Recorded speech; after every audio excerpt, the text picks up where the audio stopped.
আলহামদুলিল্লাহ, আল্লাহ সব চাইতে বড় উঁচু মহান, যা দিবেন তাই। তাহলে আল্লাহ যখন আপনার কাছে মহান হয়েছে, তাহলে আল্লাহ ধ্বনিটা পৃথিবীতে একমাত্র মুসলমানেরাই বলে। আল্লাহ আর কাউকে ডাকতে শুনেছেন? মুসলমানেরাই বলে, তাই না? তো জোরে আওয়াজ দিয়ে বলুন না, লিল্লাহি তাকবীর। আলহামদুলিল্লাহ, এই না গরুর গোস্তের ঝোল? আলহামদুলিল্লাহ, আলহামদুলিল্লাহ। চলমান সভার নির্বাচিত যোগ্যতম সভাপতি মহাশয়, উপস্থিত দিন প্রিয়, ইসলাম প্রিয়, সুপ্রিয় শ্রোতা মণ্ডলী, পর্দার আড়ালে বসে থাকা কিছু সংখ্যক মা ও বোনেরা, লাখো কোটি শুকরিয়া আল্লাহ, যে আল্লাহ আমাদেরকে কিছু মানুষকে বসিয়ে, কিছু মানুষকে দাঁড় করিয়ে, কিছু মানুষকে হোটেলে জাম লাগিয়ে, কোনো মানুষকে মেলাতে ঘুরিয়ে জালসাটাকে শেষ করবেন। তারপর আল্লাহর কাছে আরো শুকরিয়া, আল্লাহ যাদেরকে চাইনি সেই সমস্ত মহিলারা এখনো বসার সুযোগ পায়নি এবং তারা দোকানে আড্ডা দিচ্ছে, পুরুষকে আকৃষ্ট করছে, সবই আল্লাহর ইচ্ছা না? বা তো হ্যাঁ করিয়েন, বক্তা ছোট নিয়েছেন আপনারা, সবই আল্লাহর ইচ্ছা। যে আল্লাহ আমাদেরকে দিনটিকে বহুদিনের তপস্যার পরে আজকে দিনটিকে মূল্যবান হিসাবে কাটার সুযোগ করে দিয়েছেন, সে আল্লাহ লাখো কোটি শুকরিয়া, বলুন আলহামদুলিল্লাহ।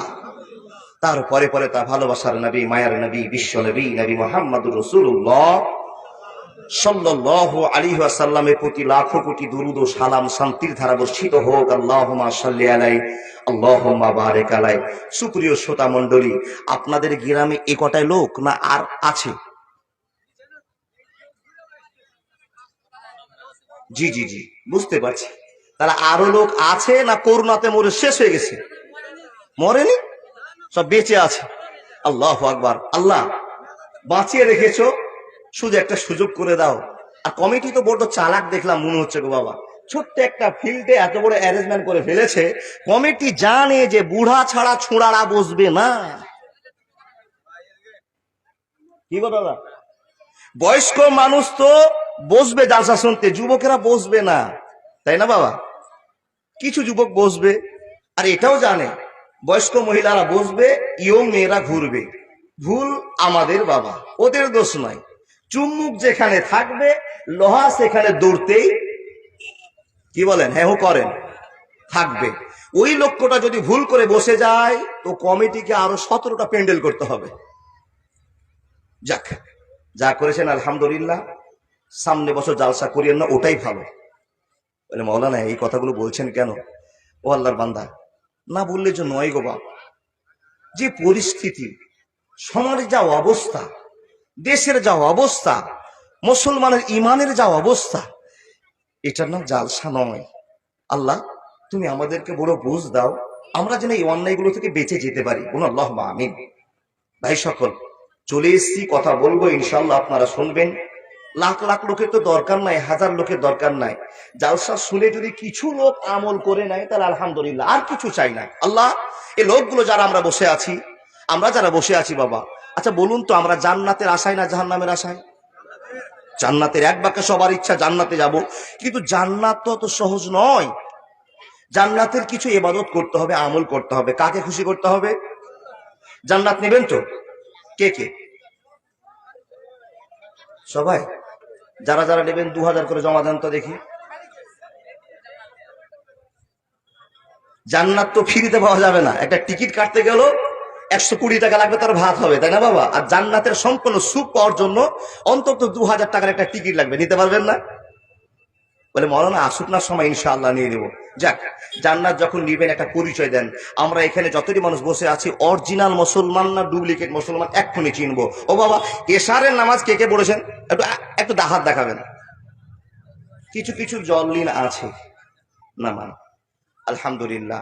যারা পড়েননি তারা পড়েননি, আপনাকে উচিত হবে এই জালসার চাইতে ফরজ নামাজটা পড়ে জালসা শোনা। বলো না, এদিকে ধ্যান দিয়ে আমার দিকে। তাহলে আমরা জান্নাত সবাই আশাবাদী, জান্নাত আল্লাহর কাছে চাই নিব। জান্নাত যাওয়ার জন্য কিছু আমলের দরকার আছে, কিছু শিক্ষার দরকার আছে, তাই না বাবা? তো এই শিক্ষার প্রথমে আপনাদের বলি, এখানে যতগুলো মানুষ বসে আছি, যেই দিন বিশ্ব নবীকে নবুয়াত প্রাপ্ত করা হলো, নবুয়াত পেলেন, সেই দিন সর্বপ্রথম নবীকে কি দেওয়া হয়েছিল? নামাজ, রোজা, হজ, যাকাত, না কি গো বাবা? কারো জানা আছে? এই যে দেখেন, ভুল হয়ে গেল, ভুল হয়ে গেল। আগে শিক্ষা, জিবরাইল ধরলেন আর বুকটা ধরে চেপে দিলেন, নবীর ঠোঁট চালু হয়ে গেল না। তো নবীর শিক্ষা শুরু হলো। তো শিক্ষা ছাড়া কিন্তু ইবাদত নয়, আগে শিখবো তারপরে ইবাদত করব। তা যদি না হয়, আল্লাহর বান্দাকে দেখান, আমি বলছি আল্লাহু আকবার, এখানে কি বললাম? আল্লাহ তুমি বড়, তাকবীরে তাহরিমা, আল্লাহুম্মা বাইদ বাইনি ওয়া বাইনা খাতাইয়া কামা বাত্তা বাইনাল মাশরিকি ওয়াল মাগরিবি। আচ্ছা বলুন তো, মানেটা কারো জানা আছে মৌলভী সাহেব ছাড়া? আলহামদুলিল্লাহ, দুইজন দাদা আমার, একজন বাবাজি আমার হাত দিয়ে গেছে। বাইত বাণীর মানেটা জানেন? মানেটা, বাইত বাণীটা বলিনি আপনাকে। আলহামদুলিল্লাহ, খুশি হলাম শ্রোতারা বাইত বাণীর মানে পর্যন্ত জানে। দেখেন, চলে গেল এক পর্যায়ের কথা। আল্লাহ পাক রব্বুল আলামিন আগে আমাদের শিক্ষা করতে বলেছেন, আর শিক্ষার জন্য আমাদের দায়িত্ব দিয়েছেন। তবে শিক্ষা কোন শিক্ষা গো বাবা? ইংলিশ, বাংলা, অঙ্ক, হিন্দি? হ্যাঁ, জি না, আগে সর্বপ্রথমে কোরআনের জ্ঞান, তারপরে ইংরেজি, বাংলা, অঙ্ক, হিন্দি, সাংস্কৃতিক যত রকমের শিক্ষা আছে আপনার জন্য প্রযোজ্য। আল্লাহর বান্দা, প্রথমে কি শিখবো? একটু কথা বলুন। আরবি। তাহলে আরবি যদি শিখে যায়, আল্লাহ এবং আল্লাহ রাসূলের গুণাগুণ করতে, নামাজ পড়তে আনন্দ পাবো, যার জন্য শিক্ষা প্রতিষ্ঠান আপনারা খুলেছেন। আল্লাহর বান্দা, এখানে যে সমস্ত বাবার, জি জি জি জি জি জি সব চিনি, আলহামদুলিল্লাহ, সর্বপ্রথমে খুশির একটা সংবাদ পেলাম। উনি মেয়েকে একটা মায়ের মতো, মা, যোগ্য স্ত্রী, যোগ্য বেটি পরিচয় দিতে পেরেছেন। উনার বাবা মতিলাল থেকে এসে 900 টাকা দান করলেন আল্লাহর রাস্তায়। মেয়েকে এরকম ভালো একটা জায়গাতে পজিশন দিতে পেরে আল্লাহর কাছে অনুভক্ত হয়ে 1000 টাকা দান দিয়েছেন। এর জন্য আমরা ওনার জন্য দোয়া করি, আল্লাহ সকল কামনা বাসনা তার পূরণ করে দাও, বলুন আল্লাহুম্মা আমিন। ও আল্লাহর বান্দা, কত দূর থেকে এসে শিক্ষা অর্জন করে চলে গেল। আচ্ছা বলুন তো, যেই লোকটা আমার কাছে টাকাটা দিয়ে গেল, এই লোকটা কি উনার মেয়েকে কোনো কলেজে চাকরি করার জন্য পড়াচ্ছিলেন? একটু হ্যাঁ বলেন না। ওই লোকটা কি চেয়েছিল আমার মেয়েটা হাই স্কুলে, ভালো স্কুলে চাকরি করবে, এই জন্য আমি পড়াচ্ছি? না। আপনাদের এই স্কুলে 500টা মেয়ে আছে, এই 500খানা মেয়ের বাবার চিন্তা ধারা একটাই আছে, এই সমস্ত মেয়েগুলোকে অরিজিনাল মা বানাবো, অরিজিনাল বেটি বানাবো, অরিজিনাল সমাজ সংস্কৃতির একটা মানুষ বানাবো। এর জন্য শিক্ষা দান করা হয়েছে। না বাবা, কোনো বাপ মা চাই না আমার মেয়ে এখানে শিক্ষা গ্রহণ করে বড় টাকা ইনকাম করুক, আর মেয়েগুলো চাই না। তাহলে যদি যোগ্যতা অনুসারে সে কামাই করতে যায়, মাদ্রাসায় চাকরি করবে, হাই মাদ্রাসায় চাকরি করবে, হাই স্কুলে চাকরি করবে, সে যোগ্যতা অনুযায়ী আল্লাহ যেইভাবে রুজি বন্টন করেছেন সেইভাবে রুজি বন্টন করা হবে। আমি আপনাকে কথা বলে দিলাম, শিক্ষার সবচেয়ে প্রয়োজন আছে, তাই শিক্ষা কেন্দ্র আমরা খুলেছেন। কি শিক্ষা? ইসলামিক শিক্ষা আমরা এই মাদ্রাসায় পাবো। আপনি এখন প্রশ্ন করবেন, মাওলানা এই শিক্ষা অর্জন করে আমাদের কি হবে? তো কি যে হবে, এই কথাটা নিয়ে আজকে টোটাল 1 ঘন্টা আলোচনা করা হবে। আল্লাহর বান্দা, এখানে যে শিক্ষাটা মেয়েগুলোকে দেওয়া হয়েছে, সেই শিক্ষাটা আমাদের মতো পুরুষের কাজে লাগবে। বলো না, মেয়েটা শিখবে আর আমাদের মতো পুরুষের কাজে লাগবে কি করে? আল্লাহ কোরআন দেখুন, সবাই একবার বলুন বিসমিল্লাহির রহমানির রহিম। ومن آياته أن خلق لكم من أنفسكم أزواجا لتسكنوا إليها। আবার আপনাকে বললাম, বন্ধুরে আমার, বাবাজি আমার, মা আমার, বোন আমার, যারা আপনারা বসে জালসা শুনছেন, খুব ঠান্ডা মাথায় কথাগুলো বোঝার চেষ্টা করুন। বন্ধুরে, আল্লাহ তাবারাক ওয়া তাআলা বলছেন, হে মানুষ তুমি কান খুলে শুনে নাও। পৃথিবীতে যত শান্তির জায়গা তোমার সামনে পড়ে, কারো 3 তলা বাড়ি, আর আপনি দেখে বলছেন আল্লাহ গো আমার তো 1 তলা, আমার তো খোপড়া বাড়ি। যেই লোকটা 3 তলায় বসবাস করে, ওই লোকটা কত না সুখে আছে। আপনার সামনে দেখছেন একটা স্করপিও নিয়ে, একটা গাড়ি নিয়ে চলে যাচ্ছে। হে বন্ধু আমার, লোকটাকে দেখে আপনি বলছেন আল্লাহ এই লোকটা কত দামি, কত সুখী, যে টাটা সমুদ্রে চলছে। চলে গেল। কারো টাকা হাতে দেখে লোকটার গুণাগুণে দেখে আপনি বলছেন, মাবুদ রে, এই লোকটা না কত সুখী, কত না দামি, লাখ লাখ টাকা পকেটে করে ঘুরে নিয়ে বেড়াচ্ছে। বন্ধুরে আমার, যত রকমের খেলা আপনার সামনে ঘটেছে। কোন বাড়িতে যাচ্ছেন তো বন্ধুরে খাসির মাংস দিয়ে ভাত রান্না করে খাচ্ছে, আনন্দ উপবাস করছে। আপনি দূর থেকে বলছেন, আল্লাহ তুমি এই লোকটাকে কতটা শান্তি দিয়েছো, সুখ দিয়েছো। বন্ধুরে, এরকম মানুষের দেখা কিছু দৃশ্য আপনার চোখের সামনে ভেসে আছে, যেইগুলোকে দেখে আপনার মনে হয় ওই লোকটা বেশি সুখে আছে, এই লোকটা বেশি সুখে আছে, এই লোকটা বেশি দামি, এই লোকটা বেশি মূল্যবান। কিন্তু না না না না, আপনার চোখ ধাঁধানো গল্প। আল্লাহ পাক রব্বুল আলামিন যাকে আপনাকে সুখী বলবেন, যেই লোকটাকে সুখী মানুষের টাইটেল দিবেন, বন্ধুরে, তিনতলা বাড়ি থাকলে হবে না, চারটা গাড়ির মালিক হলে হবে না, প্রত্যেকদিন মুরগির মাংস দিয়ে ভাত খেলে হবে না, পাঁচটা বেটা তিনটা বেটি কেনে আনন্দ করলে হবে না। আল্লাহ তাবারাক ওয়া তাআলা বলছেন, পৃথিবীতে যত স্বাদের জিনিস আছে, পৃথিবীতে যত ভালো মূল্যবান জিনিস আছে, সব মূল্যবান সম্পদের চাইতে দামি সম্পদের নাম হলো একটা শিক্ষিত মহিলা। জোরে জোরে বলুন না সুবহানাল্লাহ। বন্ধুরে আমার, প্রশ্ন করে বলবেন, মাওলানা কোন শিক্ষিত মহিলার কথা আপনি বলছেন? আল্লাহ তাবারাক ওয়া তাআলা বলছেন, ওই শিক্ষিত মহিলার কথা আমি তোমাদের বলছি। হে আমার বান্দা বান্দিরা, তোমরা ওই সমস্ত মেয়েকে প্রাধান্য দাও যার ভিতরে দ্বীনি শিক্ষা আছে। কেন শিক্ষাটা আপনি নেবেন? আল্লাহ বলছেন, মানুষ রে, লিতাসকুনু ইলাইহা, লিতাসকুনু ইলাইহা। এক একটা মেয়ের কাছে যতটা শান্তি আছে, কোটি কোটি টাকা দিয়েও সে শান্তি পাওয়া যাবে না। তিনতলা পাঁচতলা বাড়ি করলে শান্তি পাওয়া যাবে না, পাঁচটা গাড়ির মালিক হলো আপনি শান্তি পাবেন না। আল্লাহ তাবারাক ওয়া তাআলা বলছেন, পৃথিবীর স্বাদ যদি তোমার বাড়িতে বিদ্যমান সবই থাকে, যদি বাড়িতে তোমার মহিলা একটা অজ্ঞান দিনী যদি ভালো না থাকে, জ্ঞানী মহিলা না থাকে, তোমাকে সুখী বলা যাবে না। তাই তো বিশ্ব নবী নবী মুহাম্মদুর রাসূলুল্লাহ কুরুন সাল্লাল্লাহু আলাইহি ওয়াসাল্লাম, আল্লাহ নবী বলছেন, ও বান্দারা শুনে নাও, উম্মতিরা তোমরা শুনে নাও, আমি বিশ্ব নবী যেই সমস্ত লোককে সুখী মানুষের টাইটেল দিব, তাদেরকে তোমরা সুখী বলিও। আপনি প্রশ্ন করবেন, মাওলানা কাদেরকে সুখী বলা হবে? কাদেরকে সুখী ঘোষণা আল্লাহ নবী করেছেন, আল্লাহ করেছেন। আর আল্লাহ তো বলছেন, লিতাসকুনু ইলাইহা, মেয়েদের কাছে শান্তির জায়গা আছে রে বন্ধু আমার। এই আল্লাহ পাকের বান্দারা, এবার আপনি মনোযোগ দিয়ে শুনতে আরম্ভ করেন। আপনি প্রশ্ন করেন, মাওলানা কোন কোন মানুষকে সুখী বলা হবে? আমাদের জ্ঞান বিবেক একরকম, বিশ্ব নবী মুহাম্মদুর রাসূলুল্লাহর জ্ঞান বিবেক একরকম। কথা ঠিক বললাম না ভুল বললাম? বলতে হবে। আরবে বিনয় নয় মিশরে, ইরাক ইরান নয় নয় ভারতে, সারা পৃথিবীর মাটিতে নবী তোর আইন চলে। যেতে হবে শূন্য হাতে আল্লাহ তোর দরবারে।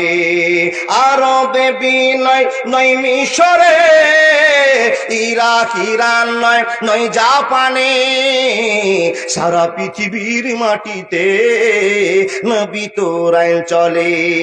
যেতে হবে শূন্য হাতে আল্লাহ তোর দরবারে। একবার জোরে বলুন না লিল্লাহি তাকবীর। বন্ধুরা আমার, কথা আস্তে আস্তে আপনাকে বোঝাতে আরম্ভ করলাম। এখানে যতগুলো মানুষ বলছেন বসে আছেন, আপনারা সুখী। যদি আপনাকে জিজ্ঞাসা করে আপনি কি সুখী, বলে মাওলানা সুখী কেমন করে হব? তিনটে ছেলে, একটাও ছেলে ভাত দেয় না। আপনি বলবেন, মাওলানা টাকা ছেলেরা ইনকাম করে সুখ তো বাড়িতে বিরাজমান হয়। আল্লাহর বান্দা, সুখী তো তাকেই বলা হয়। নবী মুহাম্মদ বলছেন, যার বাড়িতে চারটা গুণে গুণান্বিত হয়ে আছে। ও আল্লাহর নবী, আপনি বলুন তো ওই চারটা গুণ কি কি কাজগুলো একটু বলুন না, দেখি আমরা বুঝতে পারবো আমরা সুখী কি নয়। আল্লাহর বান্দারা মনোযোগ দিয়ে কথাগুলো শোনার চেষ্টা করুন। আল্লাহ তাবারাক ওয়া তাআলা বলছেন, হে মানুষের দল, মিন সাদাতিল মারাতু সালিহাতুন, পৃথিবীর টাকাওয়ালাকে সুখী বলা হবে না, গাড়িওয়ালাকে সুখী বলা হবে না, জুবিওয়ালাকে সুখী বলা হবে না। সুখী তো তাকেই বলা হবে যার বাড়িতে একটা শিক্ষিত জ্ঞানী মহিলার সন্ধান পাওয়া যাবে। জোরে জোরে বলুন না সুবহানাল্লাহ। এবার নিজের বিচার নিজে করুন, আমাকে বলতে হবে না, শুধু আমি জিজ্ঞেস করব, কিন্তু নিজের অভ্যন্তরীণ গল্পগুলো প্রকাশ করবেন না বাবা। কেমন করে চেপে রাখুন। আচ্ছা বলুন তো, এখানে যতটি মানুষ বসে আছেন, কারো বিয়ে হয়েছে, কারো হয়নি, বেশিরভাগ বিয়ে করা মানুষ আমরা বসে আছি। বাপ, চাচা, দাদা, সম্মানের সঙ্গে আপনাদের কথা বলছি, ও আব্বা, ও চাচা, ও দাদা, ও ভাই, যুবকেরা, যারা বিয়ে করেননি তারা এ জগৎ সম্পর্কে কোনো ধারণাও রাখেননি, যারা বিয়ে করেছেন আমাদের ধারণা হয়ে গেছে। আচ্ছা বলুন তো, এখানে কি একটা লোক পাওয়া যাবে যেই লোকটা হাত দেখে বলবে, মাওলানা আমি 30 বছর থেকে আমার বউকে স্ত্রী কিনে সংসার করছি, আমি 50 বছর থেকে সংসার করছি, আমি 60 বছর থেকে আমার স্ত্রী কিনে সংসার করছি, কোনদিন স্ত্রীর সঙ্গে ঝগড়া হয়নি? একটা লোক হাত দেখান। খুব বুঝে হাত দেখাবেন বাবা, আর যদি হাত দেখে দিতে পারেন তো 5,000 টাকা নিব।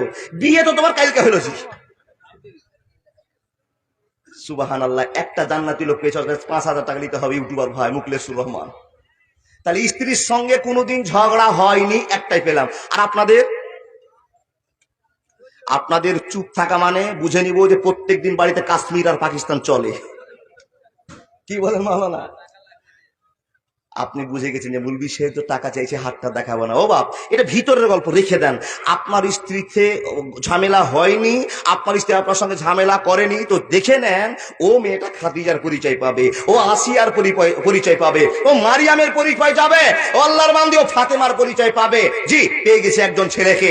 আমার স্ত্রীর গল্প আমিও করতে পারছি না বাবা, যে আমার স্ত্রীর সাথে ঝগড়া হয়নি। মাঝে মাঝে পাকিস্তান কাশ্মীর চলে। জি, আর এমন জাতের খবর আল্লাহ দিচ্ছেন, লিতাসকুনু ইলাইহা, পৃথিবীর শান্তি বেটি ছেলের কাছেই আছে। বাপ, কথা তো ভুল নয়। সোনা দানা মণি মুক্তা যত রকমের সাজসজ্জা আছে, জান্নাত ভরপুর। আদমের মনে শান্তি আসে না, আল্লাহ মা হাওয়াকে তৈরি করলেন, আদমের মনে শান্তি ফিরে আসলো। তাহলে সেখান থেকে প্রমাণ হলো, মেয়ে দিয়ে বাড়িটাকে শান্তি দিতে পারে কে? একজন মহিলাই পৃথিবীর বুকে একজন পুরুষকে শান্তি দেওয়ার সিদ্ধান্ত আল্লাহ দিয়েছেন। লিতাসকুনু ইলাইহা, একজন মহিলার কাছে শান্তি আছে, কিন্তু ওই শান্তিটা কই গো, কোথায় গো? শান্তিটা কোথায়? অশান্তির দাবানলে বাড়িটা জ্বলে যাচ্ছে। আপনি বলেন, মাওলানা সাহেব আমি একজন সাধারণ মানুষ, আমার বাড়িতে 3টা ছেলে আছে, আমার স্ত্রীকে বসবাস করছি, আমি স্ত্রীকে যা সুখী ছিলাম, জীবনটা ভালোই কেটে যাচ্ছিল, কিন্তু বাড়িতে এখন এমন অশান্তি চালু হয়েছে, এই অশান্তির কারণে আর বাড়িতে থাকার ইচ্ছা করছে না। কারা বলবেন? যারা বইয়ের কাছে একটু অযত্ন পেয়েছেন তারাই বলবেন না বাবা, তারাই বলবে না? প্রশ্ন হলো আপনাদের কাছে, বাবা শান্তি নাই, শান্তি খুঁজে পাওয়া যাবে না। আল্লাহ তাবারাক ওয়া তাআলা বলছেন, আমি তোমাদেরকে চ্যালেঞ্জ দিলাম রে বান্দা, শুনে নাও। লিতাসকুনু ইলাইহা, টাকাতে শান্তি পাওয়া যাবে না, বাড়িতে শান্তি পাওয়া যাবে না, গাড়িতে শান্তি পাওয়া যাবে না। যেখানে শান্তি পাওয়া যাবে সেই ঠিকানাটার নাম হলো শিক্ষিত জ্ঞানী মহিলা। ও মা বোন আমার, এবার আপনাকে বলি, আপনি কোন বংশের মেয়ে, কার ঘরের মেয়ে, কার বোন, কার বেটি জানে না। মাগো, আল্লাহ নবী মোহাম্মদ বলছেন, বেটি ছেলে তোমাকে আল্লাহ জ্ঞান দিয়েছে, বিবেক দিয়েছে, তোমার জন্য একটা পুরুষ সবসময় পাগল হয়ে থাকে। ও বেটি ছেলে, সাধারণ একটা ভুলের জন্য কেন জাহান্নামের টিকিটটা তুমি হাতে করে নিচ্ছ? ও আল্লাহর বান্দারা, এখন আপনাকে সে জ্ঞানের কথা বলতে আরম্ভ করব। মাওলানা আপনি কি বোঝাতে চেয়েছেন আপনি বলুন তো। আপনাকে একটাই কথা আমি বুঝাবো, যতগুলো মেয়ে আমি দেখলাম আর চললাম আর বুঝলাম, সব মেয়েগুলো স্বামীর সংসার করার মতো মেয়ে নয়। সবাইকে বউ করলে বাড়িতে সংসার সুখ আসবে না। আপনি এখন প্রশ্ন করবেন, ও বেটা ইমদাদুল, বন্ধু ইমদাদুল, বলেন তো দেখি কোন কোম্পানির মেয়েকে বিয়ে করলে শান্তি আসবে, সুখ আসবে? এ বন্ধু, এটা আমি বললে তো মানবেন না।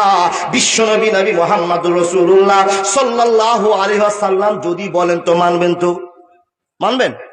বন্ধুরে আমার, বিশ্বনবী নবী মুহাম্মদুর রাসূলুল্লাহ সাল্লাল্লাহু আলাইহি ওয়াসাল্লাম বলছেন, বাপের সম্পত্তি দেখা চলবে না, মেয়েটার মডেল খুব ভালো দেখা চলবে না, মেয়েটার বাপের সম্পত্তি দেখা চলবে না, বংশ দেখা চলবে না।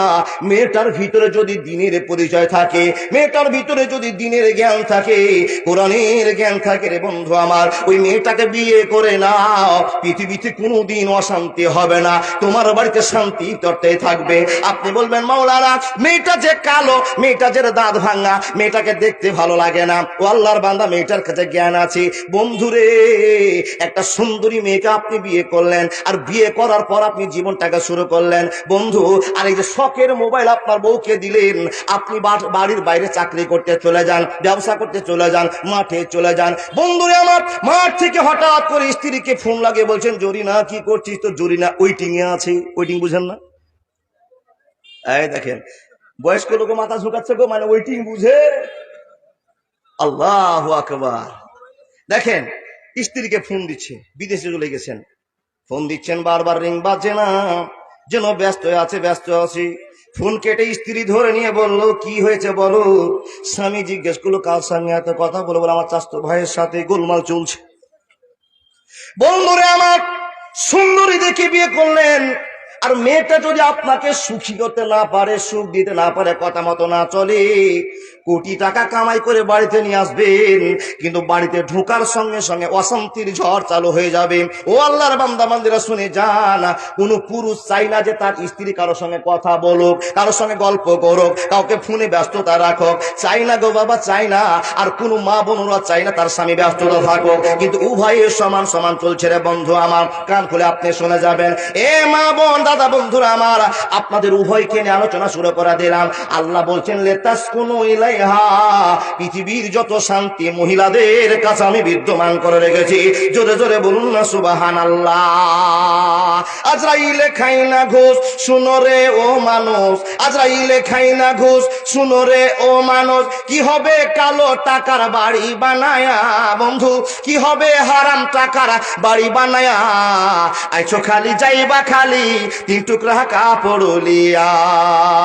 আজরাইলে খাই না ঘুষ, শুনো রে ও মানুষ, কি হবে হারাম টাকার পাহাড় বানায়া বন্ধু, কি হবে কালো টাকার প্রাসাদ গড়িয়া? আইছো খালি যাইবা খালি তিন টুকরা কাপড় লিয়া।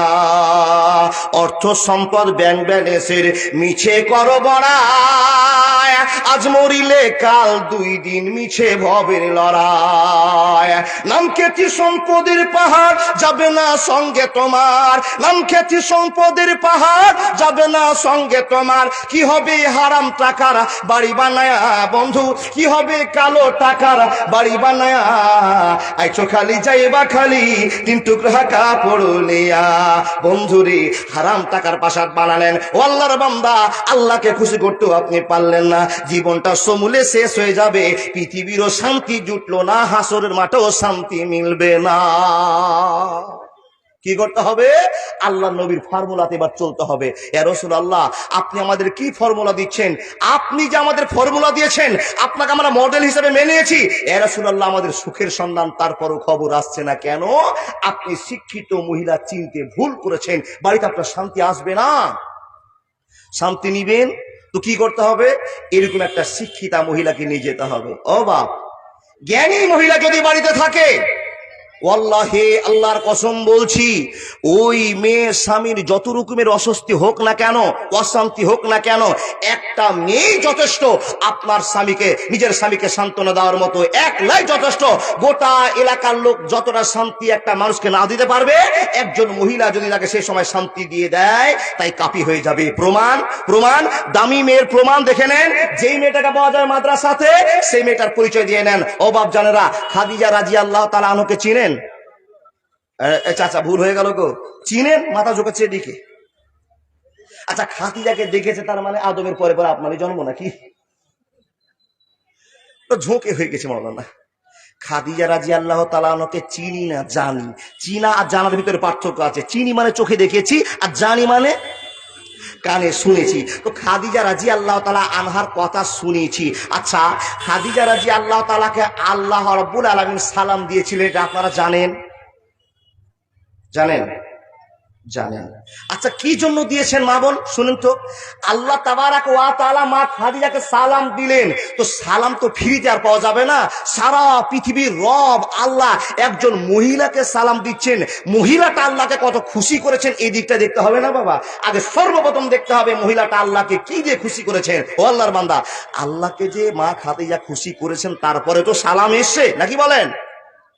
জি দেখেন, জ্ঞানী মেয়ের পরিচয়। জ্ঞানী মেয়েকে যারা কোরআনের শিক্ষা নিয়ে থাকবে। আপনি বলবেন মাওলানা, যত কোরআন শিক্ষা পড়া বউ নিচ্ছি বাড়িতে আরো অশান্তি লেগে যাচ্ছে গো বাবা। যদি অশান্তি লেগে যায়, জানেন মেয়েটা অরিজিনাল শিক্ষায় শিক্ষিত হয়নি। শিক্ষিত ভেবে নিলেন, মেয়েটাকে আপনি বৌমা বানালেন, 3 মাস পর থেকে স্বামীকে বলছো, স্বামী গো তুমি আমাকে বিয়ে করেছো না তোমার বড় ভাই বিয়ে করেছে বলো? স্বামী বলছে 1,04,000 টাকা মোহর দামি বিয়ে করে নিয়ে আসলাম, আমার বড় ভাই কেন বিয়ে করবে? বলে আমি যদি তোমার বউ হয় আর তুমি যদি আমার স্বামী হও, আগামী কাল থেকে তোমার ভাইয়ের ভাত রান্না আমার হাঁড়িতে হবে না। ঝামেলা চালু হলো, হয় না বাপ? শিক্ষিত দেখে নিলেন, ভালো বলে নিলেন, আর বাড়িতে এসে কালো হয়ে গেল। 3 মাস পর বলছে স্বামী, আমি এতগুলো তোমার ভাই বোনের টানা টানতে পারবো না। কি হলো? এটা তো আমাদের যৌথ ফ্যামিলি। স্বামী বলছে এটা আমার যৌথ ফ্যামিলি। ও স্ত্রী, তোমাকে ভালো মনে করে আমার বাপ তোমার সঙ্গে বিয়ে দিল, তোমার টাকা পয়সা ধন দৌলত কিছু চাইনি, তোমার ভালোবাসাটা শুধু চেয়েছে আমার বয়স্ক বাপ মা, আর 10টা 15 বছর বাঁচবে, আর তুমি বলছো তাদের ভাত রান্না করতে পারবো না। বলে না, ছেলেটা নিরুপায় হয়ে গেল। আল্লাহর বান্দা নিরুপায় হতে বাধ্য। তার কারণ, যদি এখন একজন মুলবি সাহেব মানুষ একটা ভালো মেয়েকে বিয়ে করলাম সুখের জন্য, মেয়েটা যদি এই অশান্তিটা ভিতরে চালু করে দেয়, এই কথা কি বাইরে কাউকে বলা যাবে? বাড়ির গল্প বাড়িতেই রাখতে হবে। অশান্তির দাবানল চালু হয়ে গেল। কি করি কি করি?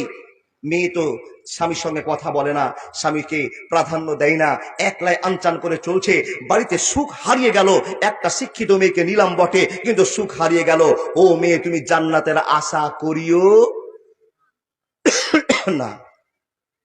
স্বামী বলছে মাকে এসে, মা একটা খারাপ খবর ছিল। কি কি খবর ছিল বাপ? বলে মা, তোমার বৌমা বলেছে যদি তোমরা আমাদের সঙ্গে একসঙ্গে ভাত খাও, আমরা যদি জুদা না হই, তাহলে তোমার বৌমা ওর বাপের বাড়ি চলে যাবে। আচ্ছা বলুন, এই কথা যদি ছেলে তার মাকে বলে দেয়, বাপকে বলে দেয়, মা তখন খুব হাসবে না গো বাবা? বাবা তখন খুব আনন্দ করবে না? না, আনন্দ নয়।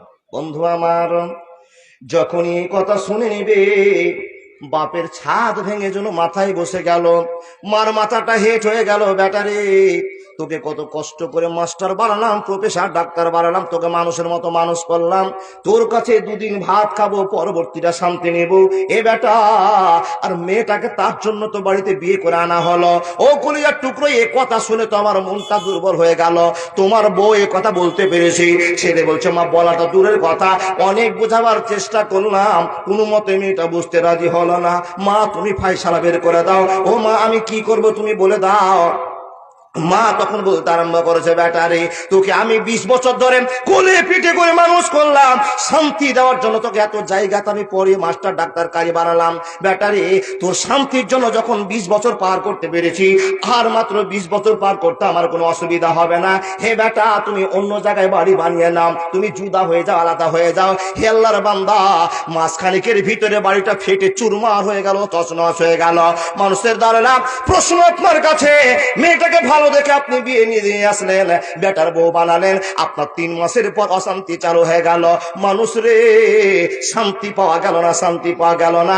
এ মা বোন, এবার আপনাকে আমি দুটো কথা বলি, যে পরিবারে আপনি মোক্ষম ভূমিকা নেবেন, বাড়িটাকে ভাঙবো কি করে, স্বামীর ভিতরে অশান্তি কি করে সৃষ্টি করা হবে, এইরকম যদি লক্ষ্য কোনো মানুষের মধ্যে থেকে যায়, কোনো মেয়ের মধ্যে ঢুকে যায়, তো বন্ধু আমার শুনে নেন, মা আপনি শুনে নিন, আপনার জান্নাত যাওয়া বন্ধ হয়ে গেল। কোশ্চিন কালো আপনি জান্নাত যেতে পারবেন না। আপনি চট করে প্রশ্ন করে বলবেন, ও মাওলানা ইমদাদুল, কেন আমি জান্নাত যেতে পারবো না? তো আপনার একটা জান্নাত না যাওয়ার কারণ হলো, আপনার স্বামীকে কষ্ট দিয়ে, ও আপনার স্বামী তো চেয়েছিল বাপ মা ভাইকে নিয়ে এক জায়গায় থাকার চেষ্টা করেছিল, আপনার জন্য বাড়িটা ভেঙে গেল, আপনার স্বামী আপনাকেও কিছু বলতে পারলো না, মাকে ত্যাগ করে দিল। তাহলে আপনি বলুন তো, যে স্বামীকে আপনি এত ভালোবাসতেন, ওই স্বামীকে আবার আপনি জাহান্নামের টিকিটও কাটিয়ে দিলেন। এরকম মেয়ে যদি কেউ থেকে থাকেন বন্ধুরে আমার, আগামী সকাল বেলায় সব সারেন্ডার করে নিতে হবে। শ্বশুর যদি বেঁচে থাকে, তার কাছে জান্নাতের ভাগীদার আপনাকে হতে হবে। শাশুড়ি যদি থাকে, হাত ধরে ক্ষমা করে বলুন, মা আমি ভুল করেছি, অন্যায় করেছি, তুমি আমাকে ক্ষমা করে দাও, এটা বলে আপনি শান্তি নিয়ে যাও। মাকে বলার আগে আপনার স্বামীকে আগে বলুন, স্বামী গো, আমি তো 3 মাস আগে খুব ঝামেলা করে আপনার মার সঙ্গে আমি আলাদা হয়ে গিয়েছিলাম। ও স্বামী, আজকে আপনাকে কথা দিলাম আর কোনোদিন ঝামেলা হবে না। স্বামীকে আগে রাগ মানিয়ে নেন। স্বামীকে রাগিয়ে রেখে যদি কোনো ফায়সালা করতে যান, ও মা আপনি শুনে যান, ওই স্বামীকে না মানার কারণে কোনোদিন জান্নাত হবে না। বন্ধুরে আমার, মা বোন আমার, কথাটা শুনে নিন। ফিরিতে জান্নাত পাওয়া যাবে না, ইবাদতের মাধ্যম দিয়ে কর্মফল দেখিয়ে যে আল্লাহকে রাজি করতে হবে। রাজি করেছিলেন কে? মা খাদিজা রাদিয়াল্লাহু তাআলা আনহা। আপনাকে আমি চালু করেছিলাম, আল্লাহ কোরআনের মধ্যে বলছেন লিতাসকুনু ইলাইহা। মানুষ রে, পৃথিবীর শান্তি মহিলাদের কাছে আছে। এই মহিলার জায়গা ছাড়া অন্য জায়গায় শান্তি পাওয়া যাবে না। দেখেন, খুব জ্ঞান দিয়ে বুঝবেন, বিবেক দিয়ে বুঝবেন। মা বোন, পৃথিবীর শান্তি আপনাদের কাছে আর পুরুষের শান্তি মেয়েদের কাছে। তো দেখুন শান্তিটা আসছে কি করে। ও বাপ, মা খাদিজার যখন 40 বছর বয়স, তখন বিশ্বনবী নবী মুহাম্মদ রাসূলুল্লাহর কত বছর বয়স গো, একটু বলুন না? 25 বছর। বিয়ে হয়ে গেল, ঘর বস্তি হতে চলেছে। ও বাপ, দেখেন দেখেন দেখেন দেখেন, দামি মহিলার দামি কাজ, শিক্ষিত মহিলার ভালো কাজ। দেখুন, বিশ্বনবী নবী মুহাম্মদ রাসূলুল্লাহ সাল্লাল্লাহু আলাইহি সাল্লাম মা খাদিজাকে বিয়ে করে নিয়ে গেলেন ঘরে। দেখেন, তাকান তাকান তাকান, বিশ্বনবী মাথাটাকে নিচু করে বসে আছেন, মা খাদিজা ঘরের কাজ বাজ করছেন। বিশ্বনবীর দিকে তাকিয়ে মা খাদিজা নবীজিকে একটা প্রশ্ন করছেন। প্রশ্নটা খুব গুরুত্বপূর্ণ প্রশ্ন, খুব জটিল প্রশ্ন।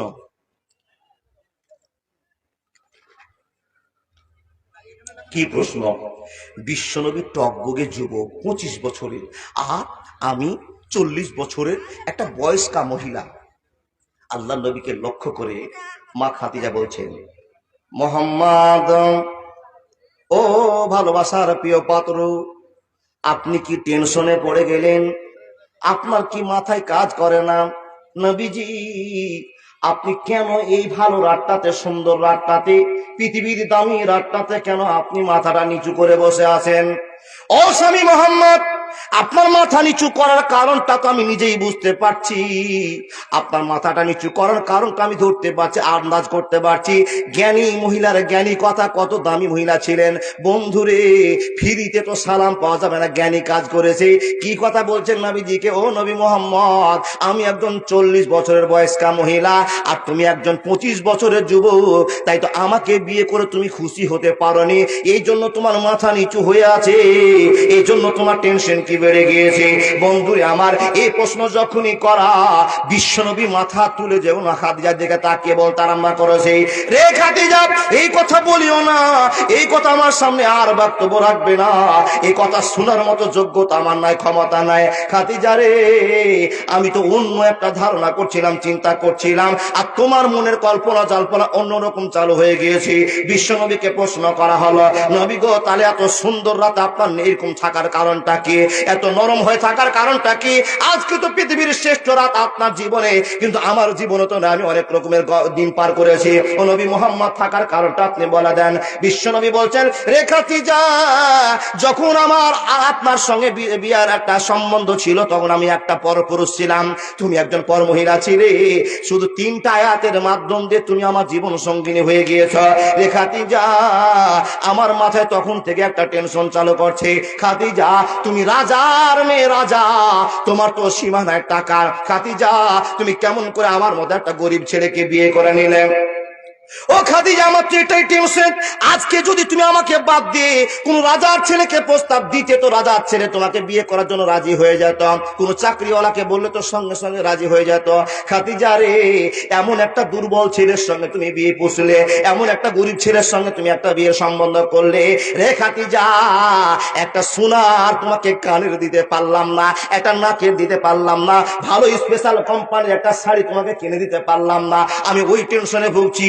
রে খাদিজা, আমি তোমাকে বয়স্ক ভেবে কোনো চিন্তা ভাবনা করছি না। বন্ধুরে আমার, স্বামী স্ত্রীর কথা চলছে। বন্ধুরে আমার, বিশ্বনবীর দুর্বলতা দেখে বিশ্বনবীর স্ত্রী মা খাদিজা বলতে আরম্ভ করলেন, গো স্বামী, আমি আপনার পর ছিলাম, আপনি আমার পর ছিলেন, কিন্তু আর তো পর নয়। আপনি যেখানে আমি সেখানে। আপনি আমার একটা ভালোবাসার পাত্র, আমি আপনার ভালোবাসার পাত্রী। নবী গো, এখন আমার টাকা মানে আপনার টাকা, আপনার টাকা মানে আমার টাকা। ও ভালোবাসা প্রিয় পাত্র নবী মুহাম্মদ, আমি একটা কাজ করে চলে যাচ্ছি। সঙ্গে সঙ্গে দলিল দেওয়া হলো, সঙ্গে সঙ্গে দলিল বের করা হলো, কাগজ বের করে নিয়ে আসা হলো। বিশ্বনবীর সামনে তার বক্তব্য হয়ে গেল মা খাদিজার, নবী গো, আপনি আর দুর্বল মনে হবেন না, আপনি নিজেকে ছোট মনে করবেন না।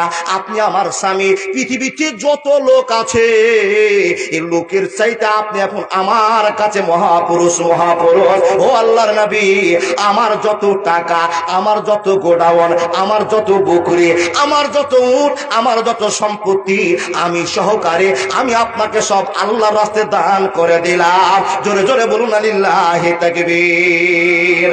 আপন মানুষ চিনা বড় দায় রে, আপন মানুষ বোঝা বড় দায়। চাইলে তারে যায় না বলা, বুকের ভিতর কষ্টের মেলা। আপন মানুষ সবচেয়ে বেশি আপনকে কাঁদায়, আপনকে কাঁদায়। আপন মানুষ চিনা বড় দায় রে, আপন মানুষ বোঝা বড় দায়। চাইলে তারে যায় না বলা, বুকের ভিতর কষ্টের মেলা। আপন মানুষ সবচেয়ে বেশি আপনকে কাঁদায়, আপনকে কাঁদায়। আপন মানুষ চিনা বড় দায় রে, আপন মানুষ বোঝা বড় দায়। চিনতে পেরেছেন? 70 বছর বয়স, আপন আপনার ছেলে না আপনার বেটি না আপনার স্ত্রী না আপনার ভাই না আপনার বোন না আপনার আত্মীয় স্বজন, কে আপন এখনো চিনতে পারেননি? আল্লাহর বান্দা, এতটি স্বপ্ন আপনার বললাম, সম্পর্ক বললাম, একটা লোক হাত দেখে বলতো মাওলানা, সব চাইতে আপনার জীবনে আপন জনকে ভেবে চিন্তে বলবেন। উত্তর হয় না। কেউ বলবেন মা, কেউ বলবে বাপ, কেউ বলবে ভাই, কেউ বলবে বোন, কেউ বলবে দিদি, কিন্তু যাকে আপনি বলবেন সেটা পৃথিবীর স্বাদ, পৃথিবীর ভালোবাসা, চিরজীবন মাটির থেকে জন্ম নিয়ে আপনাকে মরা পর্যন্ত যিনি ভালোবেসে যাচ্ছেন সেটা আপনার রব আল্লাহ। যাকে আপনি ভালোবাসছেন সে আপনার ভালোবাসা রাখবে না। কেন? ইয়াউমা ইয়াফিরুল মারউ মিন আখিহি ওয়া উম্মিহি ওয়া আবিহি ওয়া সাহিবাতিহি ওয়া বানি, যেদিন বিপদে পড়বেন আসল জায়গাতে। এখন যদি আপনার ক্যান্সার হয়ে যায় তো আপনি লাখ লাখ টাকা তৈরি করে রেখেছেন, ক্যাশ আপনার আছে, ছেলে আপনাকে বলেও ভাড়া করে নিয়ে ট্রেন স্টেশনের কাছে নিয়ে যাবে, প্লেনে করে ব্যাঙ্গালোর থেকে ক্যান্সার ভালো করে নিয়ে চলে আসবে। কিন্তু চিরজীবনের জন্য যে আপনাকে হেল্প করে চলেছেন তিনি কে? সেই দিন যদি একটা ভুলের জন্য ওই বেটাকে বলেন বেটা একটা নেকি ধার দে, পরিচয় দিবে না। বন্ধু, মা খাদিজা রাদিয়াল্লাহু তাআলা আনহা বলছেন, স্বামী, আমার জীবনের যত কর্মের ফসল ছিল, যত রকমের আমার অর্থ ছিল, আমি সহকারে সব আপনাকে দান করে দিলাম। এখন সব আপনার মাল, আর আমি এখন আপনার অর্ধাঙ্গিনী। আপনার আমার সঙ্গে একটা ভালোবাসা অ্যাটাচ হয়ে গেছে, এখন আমাদের জীবনটা এইভাবে চলবে। আচ্ছা বলুন তো, আপনার স্ত্রী এখন মাত্র 1000 টাকা লক্ষ্মীর ভান্ডার পাচ্ছে। পরীক্ষা যদি করতে চান, কালকে গিয়ে সকালে বলুন, এ জরিনা, কি হয়েছে যে জালসা শুনে আছে, তোমার খুব ভালো ভালো কথা বলা হচ্ছে, তো জরিনাকে বলবেন, এই জরিনা, তোর 1000 টাকা সামনে মাসে ঢুকবে রে, আমি ঠান্ডার একটা ভালো কম্বল, ভালো একটা পাঞ্জাবি বানাবো, তো 1000 টাকা দিস। তো কি বলে? খালি চেয়ে দেখেন, তোর সামনে মাসের 1000 টাকাটা আমাকে দিস। স্ত্রীর কাছ থেকে কি ফিডব্যাক পাবেন? যখন পাবেন তখন বলবেন। ও আল্লাহর বান্দা, চেয়ে দেখেন, সঙ্গে সঙ্গে ব্যাড উত্তর আসবে, তোমার এত টাকাতে জীব হলো না? এই লক্ষ্মীর ভান্ডারের উপর তোমার চোখ পড়ে গেছে? কি বলেন গো বা? এগুলো বলবে না? বলবেই। খুব কম মেয়ে আছে যারা জিজ্ঞেস করবে, কি হয়েছে স্বামী, কি দরকার তোমার টাকার? তাহলে 500 টাকা নাও, 500 টাকা রেখে দাও, ক্লিয়ার করে দিবে না। আর মা খাদিজা রাদিয়াল্লাহু তাআলা আনহা কি করলেন? আমি সহকারে আমার হাজার হাজার উট, হাজার ছাগল, হাজার দুম্বা ঘোড়া যত সামর্থ্য আছে, সম্পদ আছে, সব আপনাকে দিয়ে দিলাম। এখন আপনি ধনী মানুষের ভিতরে একজন ধনী, আর আমি আপনার অর্ধাঙ্গিনী, মানে আপনার শেয়ার পার্টনার আমি, আপনাকে আমি সব দান করে দিলাম। জোরে বলুন সুবহানাল্লাহ। একটা কারণ। দ্বিতীয় কারণ আপনাকে বলি, নেককার স্ত্রী যদি বাড়িতে থাকে তা আল্লাহ ঠিকই খবর দিয়েছিল তাসকুনু ইলাইহা। অরিজিনাল মেয়ে যদি বাড়িতে থাকে তো আপনার জীবনে অশান্তি আসবে না। কি করছেন আপনি? জমি কিনছে কোন জায়গাতে, জমি কিনতে গিয়ে বাবা 50,000 টাকা লস হয়ে গেছে। আচ্ছা, ব্যবসাতে তো লাভ লস দুটোই আছে না ভাই? তো লস হয়ে গেছে। এবার স্ত্রীকে আপনি বলছেন, এই রহিমা, ফাতেমা, ব্যবসাটা করতে গেলাম, 3 বিঘা জমি কিনেছিলাম, দেখছি যে 50,000 টাকা লস চলে আসছে। ও বাপ, এই মেয়েটাকে কিন্তু আপনি লাখ লাখ টাকা লাভ খাইয়েছেন, আর একটা 50,000 টাকা লসের যেমনি গল্প করা, তখন সেই মেয়েটা বলছে তোমারই খালি লস হবে, তোমারই খালি লস হবে, তুমি ব্যবসা বুঝে না তো ব্যবসা করতে যাও কেন? তুমি কেন ব্যবসা করতে যাচ্ছ? ব্যবসা তো তোমার লস হবে না তো কার হবে? দেখো তো মুখের বা ব্যবসা করছে, কোনোদিন লস হয় না। এমন করে খোঁটা দিল, আপনার ভিতর ভিতর মাথাটা কাজ আর করছে না। আরে সারা জীবন লাভ শোনালাম, আর একদিন 50,000 লস শুনেছি, তার জন্য এত কথা শুনিয়ে দিলি, একবার প্রশংসা করতে পারলি না? ও আল্লাহর বান্দি, শুনে যান, আপনি স্বামীকে শান্তি দিলেন না।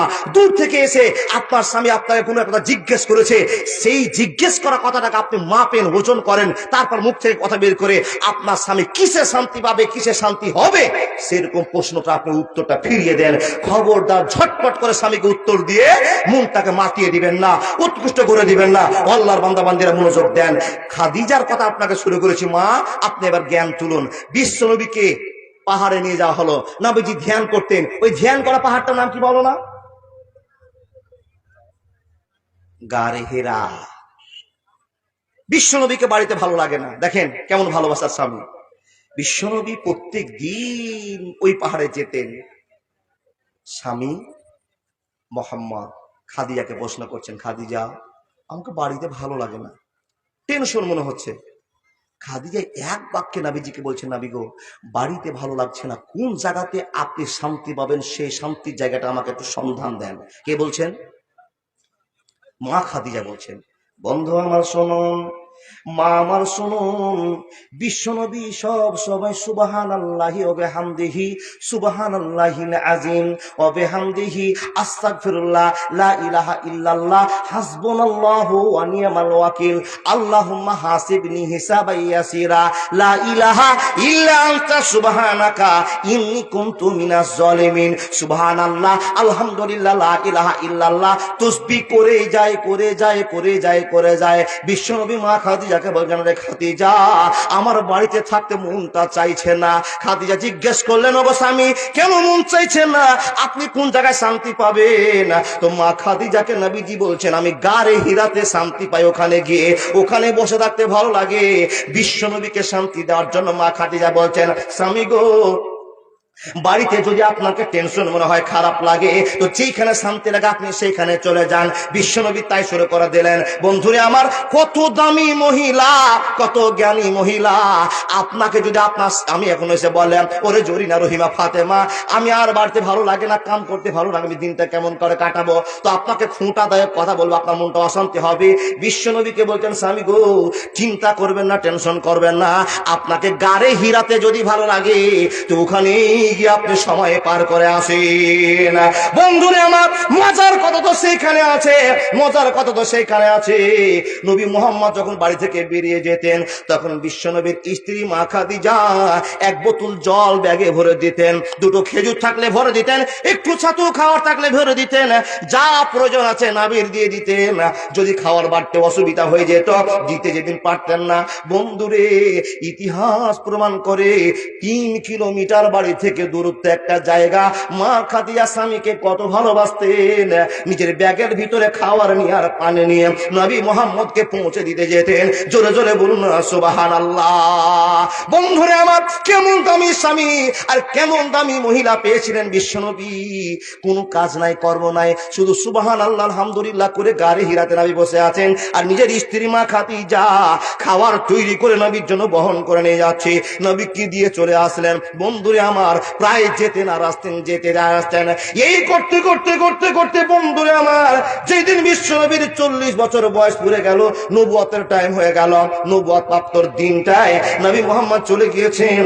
আর বিশ্বনবী আমার সুবহানাল্লাহ, আলহামদুলিল্লাহ, আল্লাহুম্মা হাসিবনি হিসাবান ইয়াসিরা, লা ইলাহা ইল্লা আনতা সুবহানাকা ইন্নী কুনতু মিনাজ জালিমিন তাসবিহ তাহলিল করে আছে। পাহাড়ের ভিতরে কোনো মানুষ নাই, কোনো মানুষ থেকে দেখতেও পাই না। এমন একটা সময় হঠাৎ করে একজন মানুষ সামনে দাঁড়িয়ে আছে, বন্ধুরে আমার, মানুষের রূপ ধরে দাঁড়িয়ে আছে। ওই লোকটা আস্তে আস্তে এসে জিজ্ঞাসা করছে, মুহাম্মদ তুমি পড়ো? তখন মুহাম্মদ সাল্লাল্লাহু আলাইহি সাল্লাম বলছেন, আমি তো পড়তে জানি না। অনেক ঘটনা পার হয়ে গেল বন্ধুরে আমার, এক পা দুপা করে আস্তে আস্তে আস্তে আস্তে নবীজির কাছে আসার পরে নবীকে চেপে ধরে জোরে একটা ঝাঁকুনি মেরেছেন, চেপে দিয়েছেন। নবীকে যখনই চেপে দেওয়া, নবীর হাত পা চোখ মুখ গোটা বডিটা ভাইব্রেশন শুরু হয়ে গিয়েছে, কাঁপতে আরম্ভ করেছে, কাঁপতে আরম্ভ করেছে, কাঁপতে আরম্ভ করেছে। এই কথা বলে দেওয়ার পর অনেক ঘটনা পার হয়ে গেল। বিশ্ব নবী বলছেন, আমি আর সহ্য করতে পারছি না। লেখক বলছেন, নবী সহ্য করতে না পেরে পাহাড় থেকে নামার পর স্থান খুঁজতে আরম্ভ করেছে। এই অশান্তির টাইমে, এই ভয়ঙ্কর টাইমে আমাকে একজন শান্তি দিতে পারে, যে শান্তি জায়গাটার নাম হলো লিতাসকুনু ইলাইহা। দেখেন, যখন স্বামীর টেনশন হয়, সর্বপ্রথম মনে করে আমার লাইফ পার্টনারটা, আমার স্ত্রীটা আমার এই কাজটাতে খুশি হবে কিনা। যদি ভালো স্ত্রী হয় তো ফোনের মাধ্যমে বলছে, আরে জরিনা, ফাতেমা, আমি অ্যাক্সিডেন্ট হয়ে গেছি। ও বন্ধু, আগে স্ত্রীকে জানে, তার কারণ স্ত্রী একটা ব্যবস্থা করবেই, বিশ্বাস তারা আছে।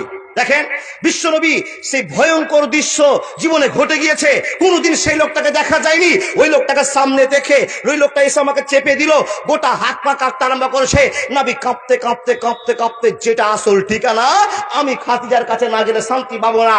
খাদিজা বিচক্ষণ মহিলা, জ্ঞানী মহিলা, নিশ্চয়ই খাদিজা এর একটা সমাধান করে দেওয়ার চেষ্টা করবে। তাই তো বিশ্বনবী আসার পরে গেটেই ঢুকে, জাম্মিলুনি জাম্মিলুনি, ও খাদিজা, আমাকে ঠান্ডা লেগে গিয়েছে, তুমি আমাকে একটা চাদর পরিয়ে দাও, কম্বল দিয়ে চেপে ধরো। বিশ্বনবীর স্ত্রী মা খাদিজা রাদিয়াল্লাহু তাআলা আনহা দেখলেন স্বামীর দৃশ্য। বাড়িতে ঢুকেই বিশ্বনবীর চেহারা মোবারক দেখে আঁতকে উঠেছেন। কি দৃশ্য, আপনি এত ভয় পেয়েছেন কেন?